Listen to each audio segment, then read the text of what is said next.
जी अस्सलाम वालेकुम रहमतुल्लाह। उम्मीद है आप सब खैरियत से होंगे। तहरीक-ए-इंसाफ का जो मुकाबला है वो हमेशा तहरीक-ए-इंसाफ के साथ ही रहा है। यही वजह है कि ये जो पसंद नापसंद की सियासत है इसने वक्तन फ़वक्तन तहरीक-ए-इंसाफ को नुकसान पहुंचाया है। अभी रिसेंटली जो एक वाक़या पेश आया अडयाला जेल के बाहर, जिसमें फवाद चौधरी साहब और शुएब शाहीन साहब आपस में दस्तों गिरेबाँ हुए, एक दूसरे के साथ हाथापाई हुई, गालम गलोच की गई और एक ऐसा माहौल क्रिएट किया गया कि जिससे ना सिर्फ पार्टी को नुकसान पहुंचेगा बल्कि जो इनके मुखालफीन हैं उनको भी एक नित नए बयानिए बनाने का जो है वो मौका मिलेगा। ये इमरान खान साहब की लीगल टीम के दोनों मेंबर हैं और ऐसी सूरत हाल में जब इमरान खान साहब एक कई केसों के अंदर जो है वो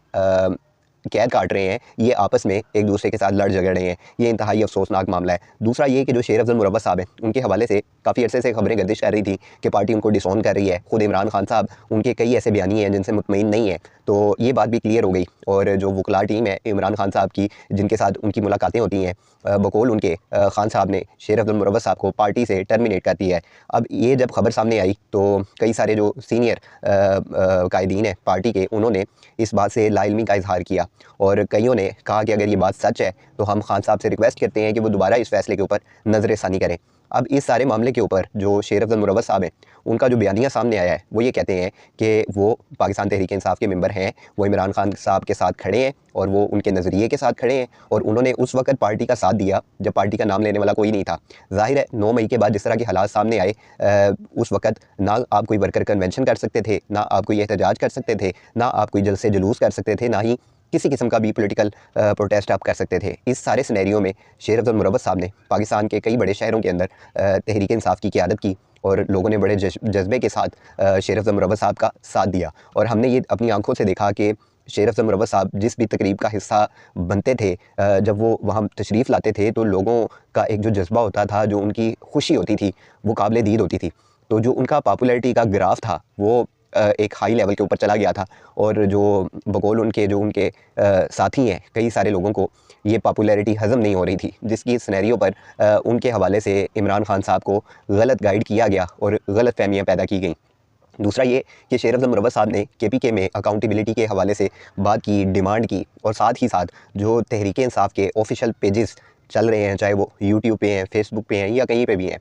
उनके हवाले से भी वो अकाउंटेबिलिटी की डिमांड कर रहे हैं। और फिर जो इमरान रियाज़ खान साहब हैं, जो सीनियर एंकर पर्सन भी रहे हैं और अब वो हालात की वजह से बैरून मुल्क उनको शिफ्ट होना पड़ा, उनके हवाले से भी उन्होंने चंद सख्त सवालात किए हैं और जिनका जवाब इमरान रियाज़ खान साहब की तरफ से फ़िल वक्त तक नहीं आया। और इमरान रियाज़ खान साहब ने एक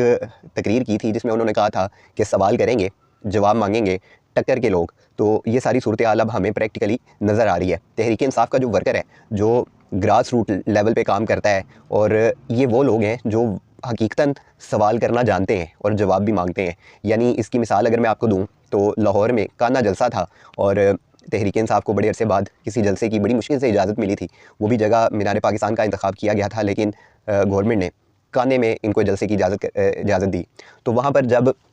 जलसे में काफ़ी सारे जो सीनियर लीडरशिप थी वो पहुंची, तो वहाँ पर मुसर्रत जमशेद चीमा साहिबा, जो कि स्पोक्स पर्सन भी रही हैं इमरान खान साहब की, और उनके जो हस्बैंड हैं जमशेद इकबाल चीमा साहब, वो जब तशरीफ़ लाए तो जलसा गाह में लोगों ने उनको घेर लिया, उनके ख़िलाफ़ नारेबाजी की गई और उनको ये कहा गया कि आप वो लोग हैं जिन्होंने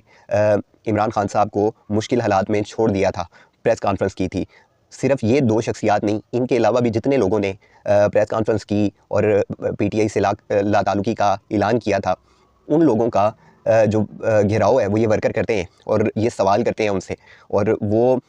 जब जवाब नहीं बन पाता या जिस तरह भी है वो तसल्ली दिलवाने की कोशिश करते हैं। लेकिन बताने का मकसद ये है कि तहरीक इंसाफ का वर्कर एहतसाब करना जानता है और यही तहरीक इंसाफ का सरमाया है और यही इमरान खान साहब के असल वर्कर हैं, जो हर किस्म की मुश्किलात में, परेशानी में, हर किस्म के जो हालात हैं उन्होंने फेस किए। ख़ासकर 9 मई के बाद जिस तरह के हालात तहरीक इंसाफ के लिए आए, शायद ही किसी भी पार्टी के लिए, सियासी पार्टी के लिए ऐसे हालात सामने आए हों। जिस तरह लोगों के घरों में छापे मारे जाते थे, लोग लापता होते थे, ख़वातीन की जो है उनकी बेइज़्ज़ती की जाती थी, उनको घसीटा जाता था सड़कों के ऊपर। कोई भी प्रोटेस्ट होता था तो यही कुछ देखने को मिलता था। प्रोटेस्ट करने वालों से पहले वहाँ पर पुलिस की एक भारी नफ़री पहुँच जाती थी, पुलिस वैन पहुँच जाती थी। कई ऐसी फुटेजेज़ हैं जो अभी भी अगर मंजर आम पर आती हैं तो उनको देखकर इंतहाई तकलीफ़ होती है।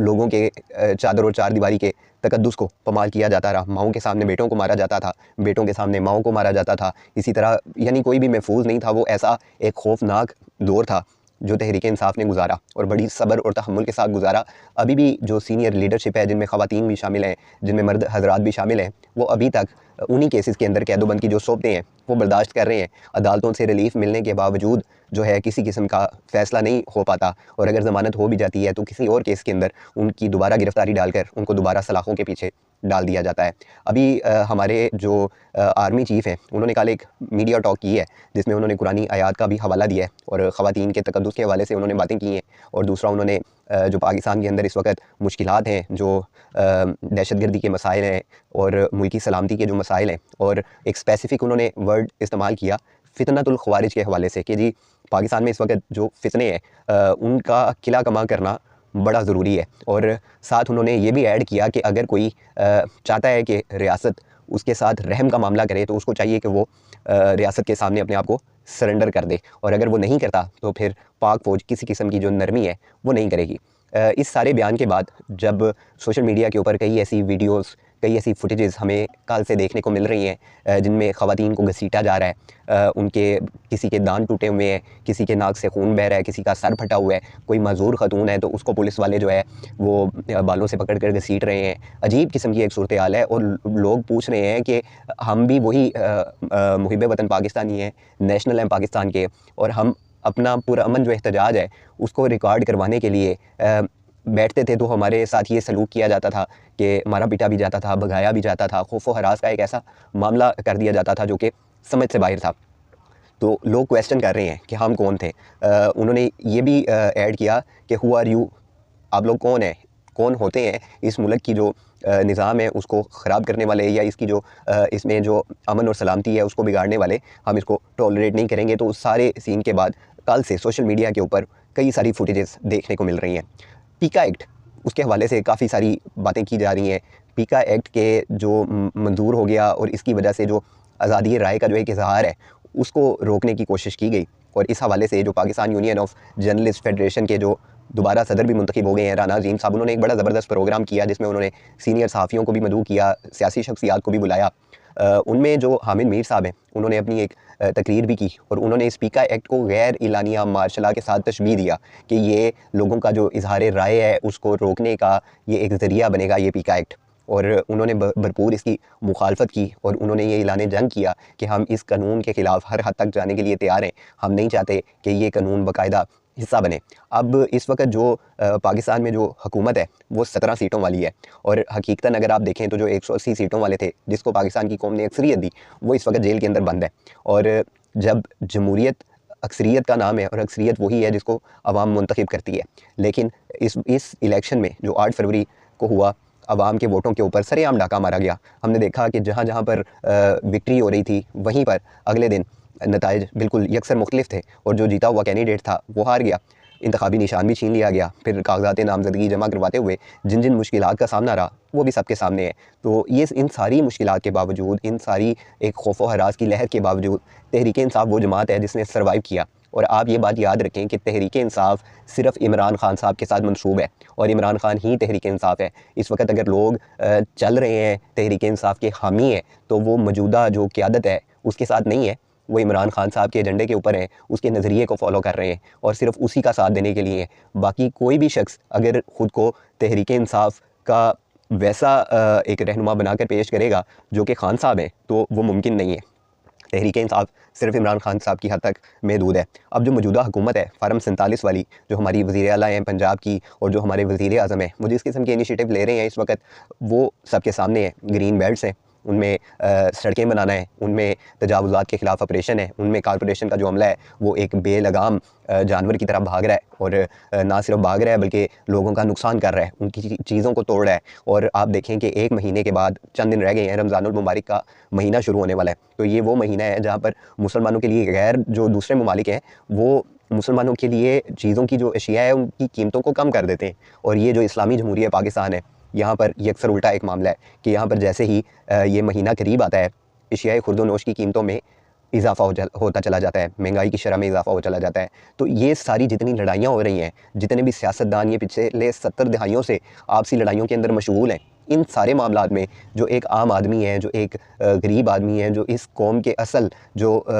मज़दूर तबका है, जो रोज़ाना की बुनियाद पर रोज़गार कमाने वाले हैं, या जो मिडिल क्लास हैं, जो भी हैं, बल्कि इस सिनेरियो में तो जो अपर क्लास हैं उनके कारोबार भी बर्बाद हो गए हैं, इंडस्ट्रियाँ शिफ्ट हो रही हैं, कारखाने बंद हो रहे हैं, जो बिल आ रहे हैं वो इस किस्म के आ रहे हैं कि उनकी अदायगियाँ मुमकिन नहीं है। ये इस कदर की खौफनाक सूरत हाल है कि अगर ये सिलसिला बरकरार रहा तो